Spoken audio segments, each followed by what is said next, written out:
복지하고 계신 분들에게 우리 같이 인사하시겠습니다. 여러분의 하는 일들이 이루어지기를 바랍니다. 시작. 여러분의 하는 일들이 이루어지기 바랍니다. 소원을 이루는 한 해 되십시오. 시작. 소원을 이루시는 한 해 되십시오. 우리는 저번 주 말씀을 통해서 저와 여러분 우리 모두는 경영자이다. 인생을 경영해 가는 경영자이다. 우리만 경영자가 아니고 믿지 않는 사람들도 인생을 경영하는 경영자들입니다. 잘 먹고 잘 살고 건강하게 살고 더 행복하게 살고 보람되게 사는 것을 위해서 사업도 하고 직장 생활을 하는 것도 중요합니다. 경영입니다. 그러나 예수 그리스도를 믿는 믿음의 사람들은 보다 높은 경영이 있습니다. 크게는 하늘나라를 바라보며 주가 주실 상급을 바라보며 주님이 판단하실 우리의 삶을 계산할 것을 바라보며 하나님이 주신 시간, 하나님이 주신 물질, 건강, 기회를 어떻게 경영해 가는가? 내 뜻, 내 생각, 내 마음, 내가 원하는 방향으로만 걸어가는가? 아니면 하나님 생각, 하나님의 뜻, 하나님의 기쁨, 하나님이 목적하신 그 뜻을 바라보며 나의 일거수일투족을, 나의 인생을 경영해 가는가? 그 끝날에는 반드시 심판이 있습니다. 불신자들도 똑같이 경영을 합니다. 그러나 그 경영은 이 땅 위에서 끝납니다. 그러나 예수 그리스도를 믿는 믿음의 사람들의 경영은 영원한 천국까지 이어지는 상이 있습니다. 영광이 있습니다. 그래서 우리는 돈을 벌어도 목적이 분명해야 합니다. 우리가 봉사를 하더라도 봉사를 할 때 하나님이 하시는 것 같이 해야 합니다. 성경은 말을 할 때도 봉사를 할 때도 하나님이 하시는 것처럼 하라고 말씀을 하십니다. 사람에게 얼렁뚱땅 넘기는 것이 아니고 하나님이 공급해 주시는 힘으로, 하나님이 공급해 주신 힘으로 봉사도 하고, 누가 말을 할 때는 하나님이 하시는 말씀처럼 말하는 것에 은혜와 덕이 있어야 될 것이고, 사람을 살리는 말들이 돼야 될 것이고, 악은 모양이라도 버려야 될 것이고, 인생 경영입니다. 이것은 사업도 마찬가지. 자녀를 키울 때도 주의 교양과 훈계를 통해서 키우는 것이 경영입니다. 이 땅에서 잘 되라고만 가르치면 그것은 100% 실패합니다. 창조자를 가르쳐야 합니다. 하나님이 살아계심을 믿음으로 가르치고, 젊었을 때부터 하나님을 두려워하는 것, 경외하는 법을 배우게 하는 것. 부모가 자식에게 물려줄 수 있는 가장 큰 축복, 믿음의 축복. 부모 죽어도 하나님은 돌아가시지 않습니다. 나는 죽어도 내 자식들에게 끊임없이 천대까지 은혜를 베푸시고 도우실 분이 우리 주 하나님이십니다. 그분은 창조주 하나님이시며 구속주 하나님이십니다. 그래서 믿음이 잘 돼야, 믿음이 잘 된다는 것은 매사를 하나님을 계산한다는 겁니다. 우리는 사업을 하든 우리가 인생을 경영하든 우리가 저번 주에 말씀드린 것처럼 4가지 질문을 통해서 우리가 한번 2025년도 우리의 인생을 경영해 갈 때 정말 응답을 받고 남는 장사를 하고, 야, 25년들을 살아왔는데 나 적어도 이런 것은 변화가 되었고, 이것은 주님의 기쁨이 되었고, 이것은 정말로 잘했어, 주님도 기뻐하실 거야 라는 뭔가가 분명하게 우리에게 있어야 한다. 그래서 우리는 마음의 계획, 경영을 수립함에 있어서 반드시 이런 원칙을 따라가야 되는데, 하나님께 합당하고 그 뜻에 일치되는 경영 계획을 세워야 하고, 두 번째는 경영하는 일이 이루어지는 방법을 활용해서 내 뜻, 내 생각, 내 경험치만을 가지고 하지 말라는 겁니다. 저번 주에 우리는 이 말씀 나누었습니다. 디베랴 바닷가, 저 갈릴리 바닷가에서 잔뼈가 굵었던 베드로, 요한, 야고보. 물고기 잡는 데는 선수입니다. 어려서부터 배운 것이 물고기 잡는 겁니다. 물길을 압니다. 고기가 어디 있는지 압니다. 아, 이럴 때는 고기가 수면 위로 떠오르겠구나, 아니면 저 깊이 내려가겠구나, 이런 날씨, 풍랑치는 이런 날씨에는 고기가 놀래서 도망가겠구나, 너무 잘 압니다. 어느 시간, 어느 때에 물때가 어떠한가, 누가 할까요? 누가 가르쳐 주지 않아도 잔뼈가 굵었으니까 너무 잘 압니다. 그러나 우리 주님께서 밤새도록 그물질을 했는데도 물고기 새끼 한 마리 잡지 못한 그들에게 이제 배를 항구에 정박을 하고 그물을 싣고 고단했던 그 저녁 밤새도록 새벽녘까지 동뜰 때까지 물질을 했던 그들의 피곤한 그들에게 주님은 뭐라고 말씀하시느냐 하면, 너는 그물을 다시 이 씻고 걷어든 그물을 저 깊은 바다에 가서 던지라, 그렇게 말씀을 했습니다. 베드로는 뭐라고 말씀합니까?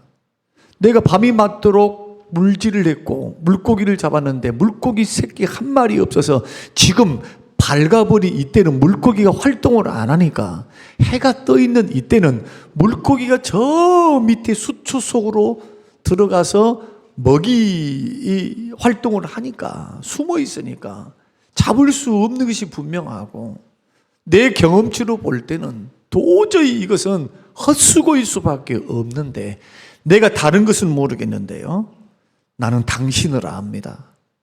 내 동생 안드레가 당신은 그리스도라 하고 메시아라고 말하는데 나는 아직 그것을 믿을 수 없지만 나는 당신이 비범한 분임을 압니다.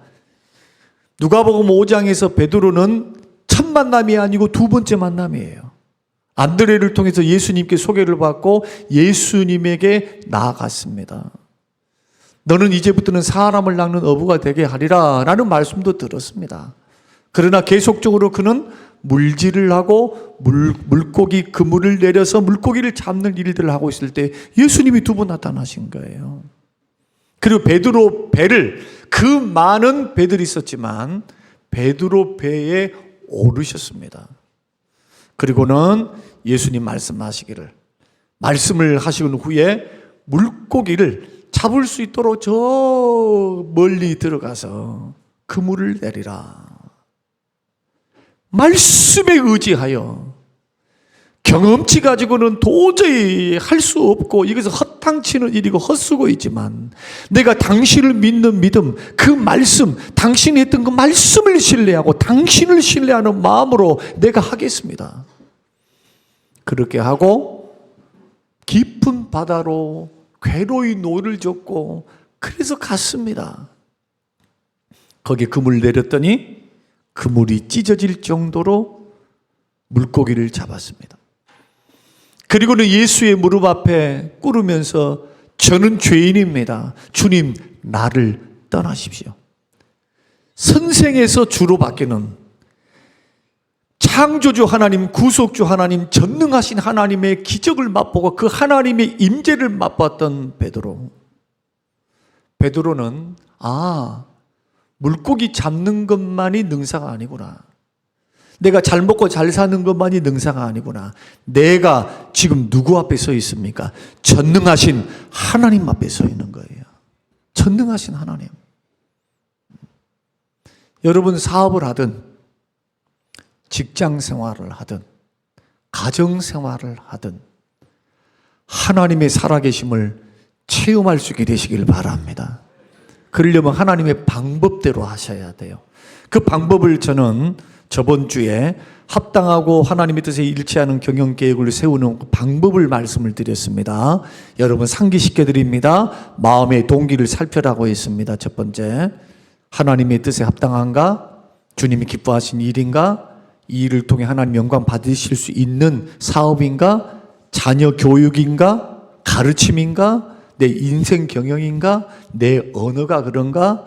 내 사역이, 내가 하고 있는 봉사가 정말 주의 뜻 맞는가? 주님이 영광 받으실 방향 맞는가? 마음의 동기를 반드시 살펴야 합니다. 두 번째는 뭐라고 말씀했습니까? 모든 계획을 하나님의 말씀을 따라 세워야 합니다. 말씀은 우리 인생의 어두운 세상을 밝히는 빛입니다. 말씀의 빛을 비춰서 늘 말씀 안에 있어야 죄된 길 걸어가지 않고 영적 무지의 길 걸어가지 않습니다. 인생 헛되게 살지 않습니다. 여러분 인생을 다 살아놓고 내 인생 헛됐다라고 외치고 죽는다면 그보다 억울한 사람이 어디 있겠습니까? 우리 기독교 신앙은 한 번 태어나서 한 번 죽으면 두 번 돌아오지 않습니다. 세상의 모든 종교는 윤회를 말합니다. 2번 기회도 있고 10번 기회도 있고 100번, 200번 기회가 있다고 말합니다. 그러나 기독교 신앙은 한 번이면 끝이에요. 알파와 오메가, 시작과 끝이 있습니다. 끝에는 영생과 상급과 영광과 축복이 기다리고 있습니다. 예수 그리스도를 믿는 사람들은 절대로 헛된 인생이 아닙니다. 수리 맞은 인생입니다. 영생이 기다리고 있습니다. 천국이 기다리고 있습니다. 그러나 계산이 기다리고 있습니다. 우리가 몸으로 행했던 것, 선악간에 행했던 모든 것들을 그리스도의 심판대 앞에서 받을 날이 있습니다. 칭찬도 받습니다. 책망도 받을 것입니다. 우리가 하나님 앞에 심었던 것, 우리가 마음으로 섬기고 물질로 생각으로 행동을 했던 모든 것들을 계산하실 분이 하나님입니다. 그래서 우리는 한 해마다, 달마다, 주마다, 날마다 하루를 살아가면서 하나님과 동행하며 주의 뜻을, 주의 말씀을 늘 상기시키고 그 말씀과 기도보다 앞서지 않고 오늘 하루하루 살았던 삶들이 모여서 1년이 되고 우리의 인생이 되는 겁니다. 모든 계획을 어떻게 세우라고요? 욕심대로, 자기 뜻대로, 자기 생각대로 하지 말라는 겁니다. 하나님이 가르쳐 주신 말씀의 원리를 따라서 여러분 사업도 구상하시고 그 사업권을 주께로 이양하십시오. 주님 것이라고. 목회도 마찬가지예요. 교회도 마찬가지예요. 가정도 마찬가지예요. 가정의 호주를 누구로 삼으셨으면 좋겠습니까? 내가 부모니까 주인 노릇하면서 자식들을 마치 주인이니까 너는 내 말 들어야 돼. 이런 식으로 가르치는 부모를 어리석다고 말합니다. 주님이 우리에게 선물로 주셨고 맡겨준 영혼들이기 때문에 주의 교양과 훈계로 마땅히 가르쳐야 합니다. 주의 교양과 훈계입니다. 세상의 원리만 가르치면 안 됩니다. 세상의 원리도 배워야 되죠. 그러나 제외된 원리를 따라가지 않고 주의 교양과 훈계는 복받을 수 있는 비결, 하나님이 주시는 복을 누리고 생사화복을 주관하시는 그 하나님의 놀라운 축복과 함께 하시는 그 은혜를 누릴 수 있는 방법을 주님이 가르치십니다. 저번 주에도 솔로몬의 흥망성쇠를 이야기를 드렸습니다. 이스라엘 백성들의 흥망성쇠는 그들의 능력에 있지 않았습니다. 단 한 번도 그들의 힘, 그들의 국력, 그들의 무기, 그들의 능력이 있지 않습니다. 왜냐하면 우리나라와 똑같아요. 반도에 위치한 것, 우리는 반도에 위치해 있지만은 강대국들에 둘러싸여 있는 길목에 있는 곳이 바로 가나안 땅입니다. 북쪽에서 저 풍요로운 이집트를 정복하기 위해서는 반드시 가나안 땅을 지나가야 돼요. 나머지는 사막이니까. 그러니까 강력한 북방의 민족들이 군사를 일으켜서 풍요로운 또 이집트를 정복하려고 하는 것은 얼마나 당연하겠습니까? 거기는 2모작, 3모작이 가능한 곳이고 목축과 물이 풍부한 곳이고 비옥한 농토와 마의 삼각주라 해서 굉장히 풍요로운 그런 목초지대, 그리고 농사를 지을 수 있는 너무나 중요한 길목에 놓여 있습니다. 곡창지대입니다. 그 길목에 있으니까 언제나 밟혀요. 언제나 짓밟고 지나가는 겁니다. 이집트 때문에. 이집트는 또 올라가서 정복해서 철기 문화, 여러분이 아시는 레바논, 가나안 위에 있는 레바논, 해족속이라고 하는 이 유명한 해상 왕국, 이 문명들, 철기 문명, 그 당시 있었던 그 부유한 문명들을 수용하고 정복해서 자기 것으로 발전시키기 위해서 얼마나 북방을 공략을 합니까? 그 중간에 놓여 있는 가나안 땅은요, 고래등에 새우 등 터져요. 그 고래 싸움에 새우 등 터지는 그런 일이기 때문에 자기 실력으로는 안 돼요. 국제 정세에 의해서 전망이 갈라지는 그런 비극적인 인생, 비극적인 나라가 가나안 땅이었다. 그런데 하나님은 언제 그들의 편이 되어 주십니까? 하나님과 관계를 바로 맺을 때 신앙 중심, 믿음 중심으로 말씀을 따라 언약을 따라서 신앙생활을 잘할 때 하나님이 방패가 되어 주시고 국난을 이기고 외국 군대와 싸웠을 때 이길 수 있도록 하나님이 도우십니다. 그러나 하나님을 버리고 믿음 버리고 신앙 버리고 자꾸 혼합되어서 세상과 짝가고 믿지 않은 사람들과 똑같은 인생을 살아가면 하나님이 제일 먼저 거두시는 것이 보호를 거둬요. 보호. 그렇게 우리가 좋아하는 물질, 전쟁, 가난, 기근 이런 것을 통해서 징계하셨습니다. 돌아오라고. 그래서 우리가 저번 주에 핵심적으로 말씀드렸던 잠언을 통해서 주셨던 그 원리들은 세상이 이렇게 하면 성공해, 돈 많이 벌어, 이렇게 하면 자기 개발서가 아닙니다. 시중에 있는 얼마나 부자 될 수 있는 방법들이 얼마나 많습니까? 현 시대를 읽어서 이 정도 이렇게 해야 돼 지혜들이 얼마나 많습니까? 이러한 지혜들이 필요 없다는 것은 아닙니다. 그러한 지혜들이 지혜될 수 있도록 이것이 시기와 우연을 허락하시는 분이 하나님이시기 때문에 여러분, 우리의 생사화복은 하나님 능력 중에 있는 줄로 믿으시기 바랍니다. 이렇게 믿음으로 걸어가야 돼요. 그럼 하나님께서 약속의 말씀대로 길을 여시고 하나님 복을 주시고 피할 길을 주시며 우리에게 은혜를 베푸신다. 만약에 사람이 뜻대로 하면 하나님이 손을 빼십니다. 손 떼십니다. 이 섭리입니다. 본인이 지금 선택하는 거예요. 나는 하나님과 더불어 동행하며 걸어갈 것을, 에녹은 동행하는 것을 선택했습니다.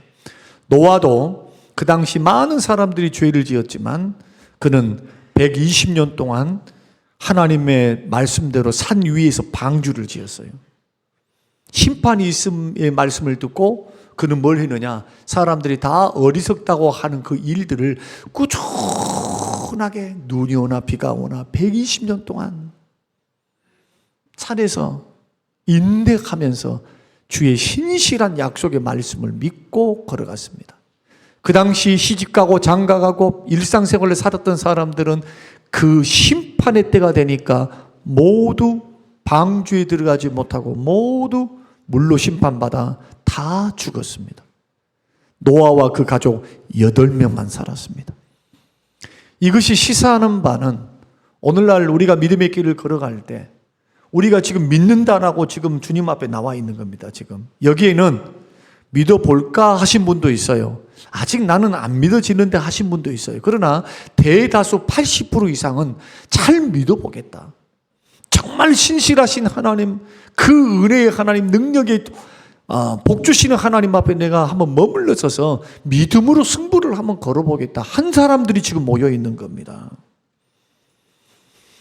내가 주인이 되고 내 뜻이 목적이 되는 그 역사에 하나님이 어떻게 손을 대시며 어떻게 복을 주실 수 있겠습니까? 멸망의 길인데,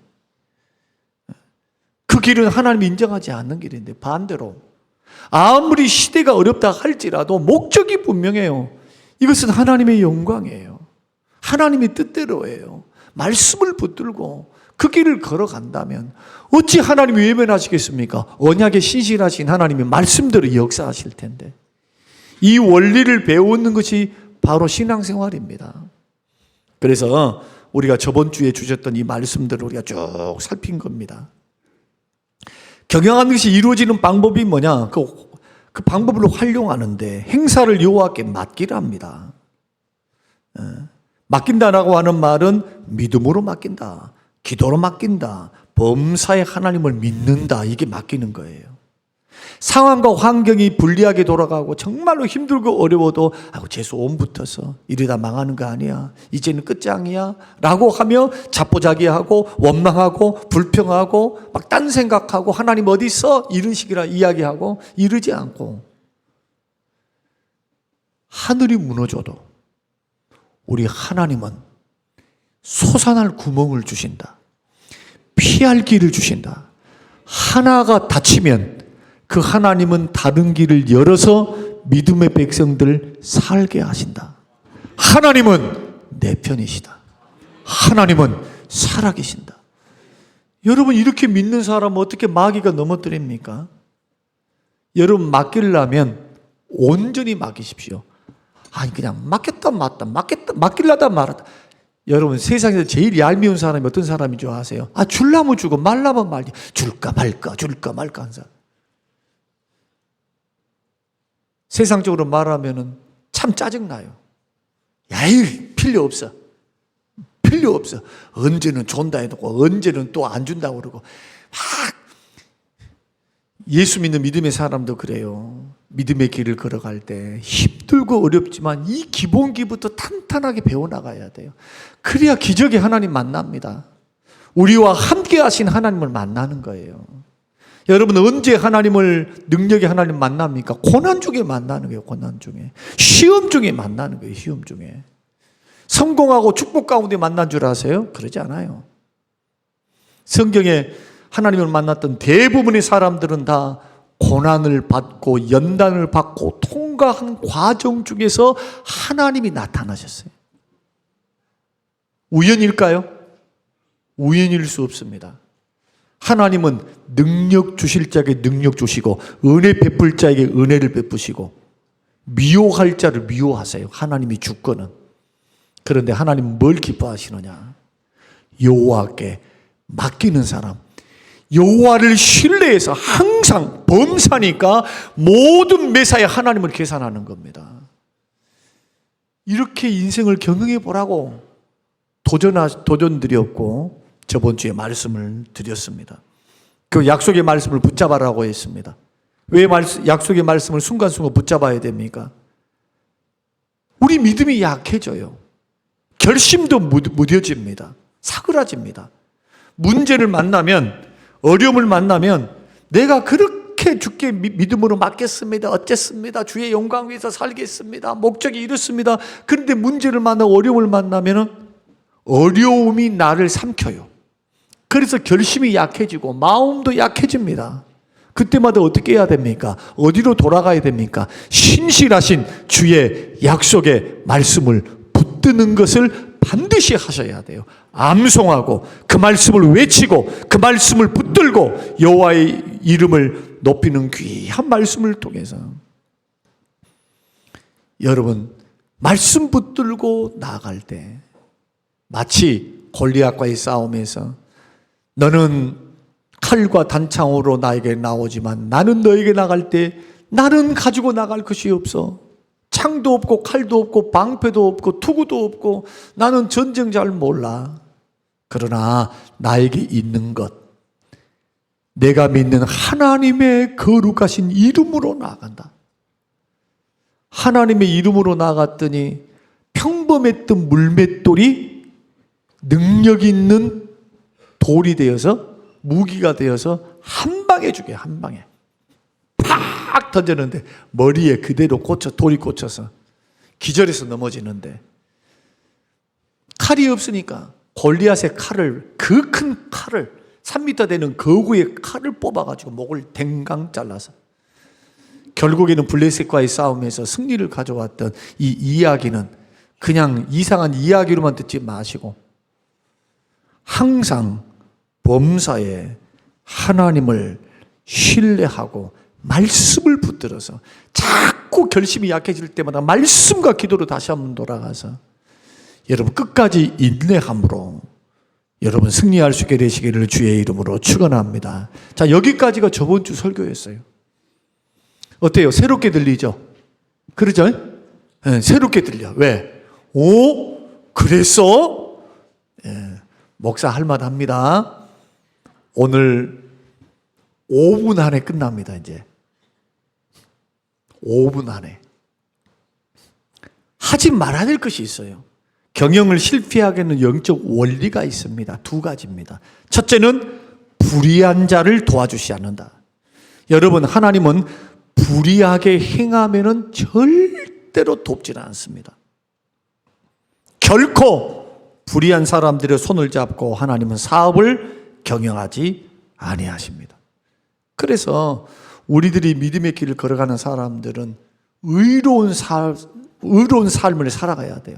자, 자식을 키울 때도 마찬가지. 의롭게, 진실하게, 하나님이 보실 때 진실하게, 교회를 경영할 때도, 교회를 받들고 섬길 때도 의로워야 돼요. 불의가 뭡니까? 의롭지 못한 게 불의요. 죄 짓고 하는 거.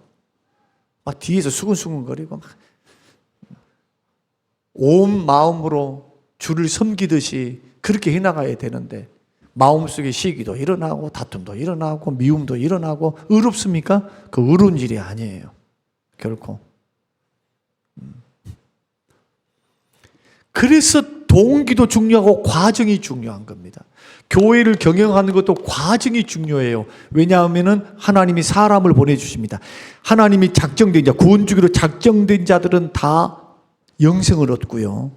하나님께서 사람을 보내시기도 합니다. 전도를 해도 하나님께서 말씀과 은혜가 충만한 교회에 사람을 보내기 시작해요. 부흥은 누가 일으키시느냐? 사람이 일으킨다고 생각하지만 부흥의 주체는 성령 하나님이십니다. 성령 하나님이 부흥을 일으키셔요. 100년을 주기로 해서 부흥을 일으키셨습니다. 교회의 부흥도 마찬가지. 교회의 부흥도 사람들이 열심히 성령의 말씀을 따라 전도하고 사랑하고 말씀과 기도 가운데서 말씀이 충만하고 서로 사랑하면서 니가 내 것 없이 서로 나누어지는 그런 놀라운 칭찬받는 이 모든 것들이 다 말씀의 원리를 따라 이루어지는 거지. 어떤 경영 전략을 잘 짰고 뭐 교회를 크게 세워가지고 이런 그런 시대가 아니다니까요. 그런 시대는 이미 지났어요. 그리고 그것이 아니라는 것을 너무나 한국교회 역사 40년의 역사를 통해서 부흥과 쇠퇴의 역사를 통해서 주님이 가르치시고 있는 겁니다. 반드시 부흥은 말씀과 기도의 원리, 성령께서 기뻐하는 교회, 성령이 역사하는 교회가 되어서 그 그릇을 만들어 놓으면 부흥은 하나님이 심령을 부흥을 일으키시고 교회의 부흥을 일으키사 주의 영광을 드러나게 될 줄로 믿습니다. 그러니까 죄된 길로 걸어가면 안 돼요. 불의해서는 안 돼요. 두 번째는 탐심을 가지고 일하는 사람을 하나님이 인도하지 않습니다. 욕심대로 걸어가는데 어떻게 하나님이 인도하십니까? 시험 들 길을 어떻게 하나님이 인도하시겠냐고요. 고린도전서 말씀 보면은 사람이 돈을 사랑하면 일만하게 뿌리가 됩니다. 사람이 믿음이 파선해서 믿음에서 떠나는 사람은 어떤 사람입니까? 탐욕을 부리는 사람이에요. 우리 신앙생활에 먹칠을 하고 우리의 축복길을 가로막는 가장 악질적인 신앙의 병이 있습니다. 우리 마음속에 뱀처럼 도사리고 있는 탐심입니다. 발람이라고 하는 선지자가 민수기에 보면 하나님의 선지자입니다. 그는 하나님의 사람입니다. 그런데 그를 하나님은 죽이셨습니다. 살려주지를 않으셨어요. 그럼 발람이 어떻게 해서 하나님께서 끝내는 죽이셨는가?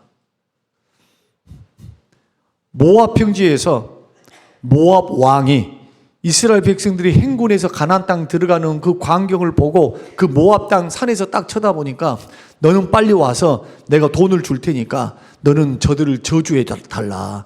발람 선지자에게 저주를 부탁을 했습니다. 그러니까 돈 받고 돈이 생기니까 그래 뭐 까짓 거 그거 기도 하나 못 할까? 그런데 누구를 지금 저주하는 겁니까? 하나님의 백성들입니다. 돈만 되면 하나님이고 하나님의 백성이고 안중이 없어요. 그 승낙하고 꼭대기에 올라갑니다. 그때 하나님의 음성이 들립니다. 야, 너 저주하지 마. 오히려 축복해. 하나님께서 그 입을 틀어막습니다. 그리고 저주가 아니라 축복하게 만듭니다. 근데 하나님이 발람을 어떻게 하시느냐? 탐심을 부리는 자들은 성경에 보니까 돈으로 넘어진 자는 회복이 안 돼요. 회복이. 이성의 문제를 가지고 갔던 사람들은 회복이 돼. 근데 돈 문제는 부모 자식도 없어요. 돈 문제는. 여러분, 우리가 사업을 경영하거나 아니면 직장 생활을 하거나 가정을 경험하거나 어떤 경우에도 하나님이 주신 은혜 안에서 여러분 살 일이지, 욕심 부려서 조금 더 탐욕을 부려, 열심히 일하는 것과 탐욕을 부린 것과는 달라요. 자기 능력치는 그것도 안 되면서 더 한 사람들이 탐욕을 부리는 겁니다. 여러분 최선을 다하십시오. 그러나 욕심은 멀리 하십시오. 욕심이 들어오면은 절대로 베풀지 않아요. 주님을 위해서, 주변을 위해서 물질로 쓸까요? 안 씁니다. 쓸 수가 없어. 탐욕이 들어오면. 그래서 절대로 탐심을 가지고 일하는 사람들은 믿음이 파산하고 결국 시험 들고 마귀의 밥이 되니까 하나님께서 그냥 계속 탐심대로 도와줘 버리면 어떻게 돼요? 네 죽어라 그 말이잖아요. 너 죽어라 그 말이란 말이에요. 너 죽어라. 그래서 하나님은 그 길을 인도하시질 않는 겁니다. 그 조심해야 될 거, 불의한 거 하지 말라. 두 번째는 탐심 안 된다. 탐심 안 된다. 마지막은 따라서 한번 해보겠습니다. 우리의 경영이 이루어지도록 역사하시는 분 하나님이시다. 그래서 오늘 3절을 한번 읽겠습니다. 3절을 읽고 마치겠습니다. 3절. 자, 시작. 너의 행사를 여호와께 맡기라. 그러면 내가 경영하는 것이 이루어지리라. 뭐 하겠다는 겁니까? 여호와께 맡기면 여호와가 이루어지도록 돕겠다는 뜻이에요. 주체가 누구입니까? 하나님입니다. 내가 하는 일이 이루어지도록 누가 도우십니까? 하나님이 도우시는 거예요. 오늘 우리가 2주간의 설교를 통해서 오늘 우리가 2월 달을 맞이해서 앞으로 우리의 인생과 교회의 경영 그리고 여러분의 사업을 경영해서 걸어갑니다. 이때 좀 달라져야 되겠다는 거예요. 25년도 하나님이 축복의 성전 건축, 예배당 건축에 대한 축복을 주셨다면 이 걸맞게 우리도 복을 받아야 되겠는데 어떤 방법으로 복을 받는가? 우리는 준비 없이 복만 달라 하면은 이것은 이방 신을 섬기는 사람과 똑같잖아요. 하나님의 방법대로 여러분 경영하시기 바랍니다.